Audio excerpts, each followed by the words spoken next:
צלאח א-דין, מנהיג מוסלמי אגדי. צלאח א-דין היה מנהיג צבאי ופוליטי מוסלמי, שנחשב לאחד מגדולי המנהיגים הצבאיים בכל הזמנים. הוא נולד במשפחה כורדית במאה ה-12, וטיפח קריירה צבאית מרשימה. רקע היסטורי. תקופתו של צלאח א-דין התאפיינה במאבקים דתיים ופוליטיים עזים במזרח התיכון.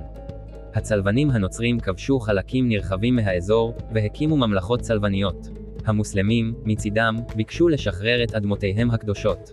צלאח א-דין עלה לגדולה כמצביא מוכשר, ואיחד את השבטים הערביים והכורדים תחת שלטונו. הוא הצליח לכבוש את ירושלים בשנת 1187, ובכך החזיר את העיר לידי המוסלמים לאחר כמעט 100 שנה של שלטון צלבני. ניצחונותיו של צלאח א-דין היו מכה קשה לצלבנים, והם סימנו את תחילת דעיכת הממלכות הצלבניות.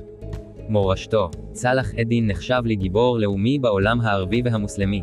הוא נתפס כסמל לאחדות, גבורה והתנגדות לכיבוש זר. מורשתו חיה עד היום, והוא מהווה השראה למנהיגים פוליטיים ודתיים רבים. תכונותיו הבולטות. מנהיגות. צלאח א-דין היה מנהיג כריזמטי ומוכשר, שהצליח לאחד שבטים שונים תחת מנהיגותו.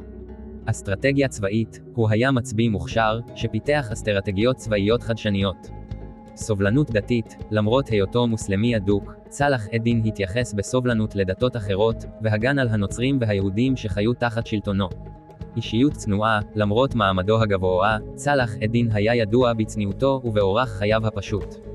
לסיכום, צלאח א-דין היה דמות היסטורית משמעותית, שהשפיעה עמוקות על ההיסטוריה של המזרח התיכון. מורשתו ממשיכה להשפיע על העולם הערבי והמוסלמי עד היום.